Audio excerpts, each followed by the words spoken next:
Hi, hello. Kala nyo madali lang yung maging broker nyo, no? Sabi, oh, broker ka na, mayaman ka na. Hindi kailangan talaga nating magtiyaga. So, dito, pag-usapan natin yung mga tips, no? Kasi pag broker ka, pag real estate, not broker, if you are really a real estate practitioner, alam mo kung anong klaseng lot types and maps, no? Kasi tuturo mo sa kanila or i-guide mo sila for buyers and investors.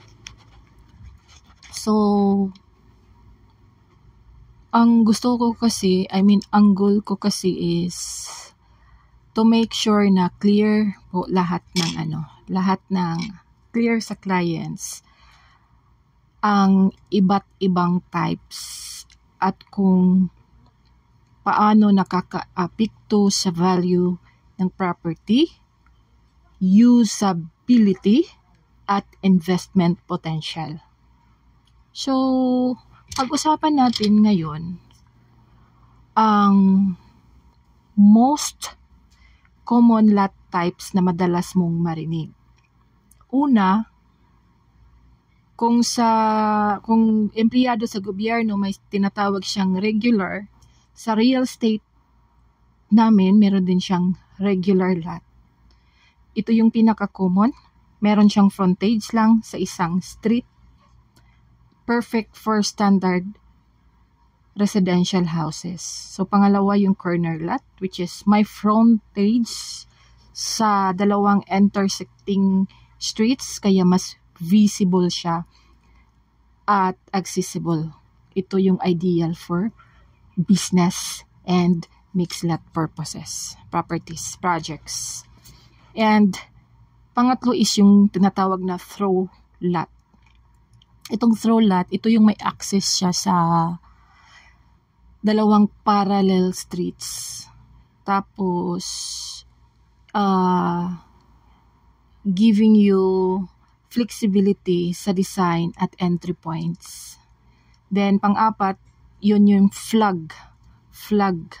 So, kung may flag ng Pilipinas, may watawat sa Pilipinas, sa real estate, meron siyang flag lot. Meaning, nasa likod ng iba't ibang lots with a narrow access road. Mas private at hindi common pero mahalaga siya sa neighborhood planning. And the last one, meron din tayong K-lot. So, kung may susi yung Isla Haruhay Homestay or yung apartment mo, sa real estate, meron din siyang susi. Ito yung tinatawag na K-lot. Surrounded siya ng iba't ibang lots. Hindi siya common pero mahalaga din siya sa neighborhood planning. So, ang most sa lot natin, ang pinakamura is yung flag lot dahil mas private at usually siya mas mura.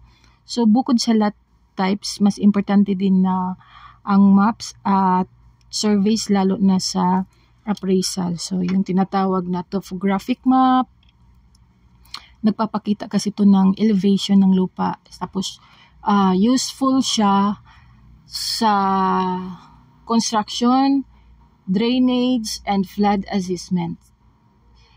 And contour lines, ito yung linya on a map na nagko-connect ng points with equal height.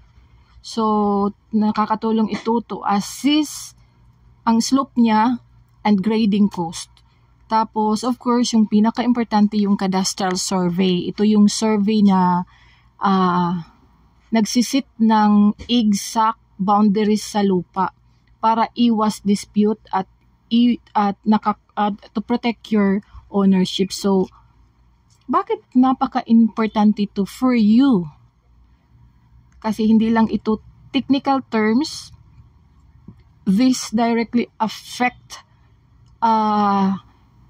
property value, investment returns, development potential. Kaya dapat alam natin. So kung bibili o magbibinta or mag-develop ka ng property sa Siargao o kahit saan man sa Pilipinas, knowing your lot type gives you an advantage. So yun lang. Thank you for watching. Bye for now.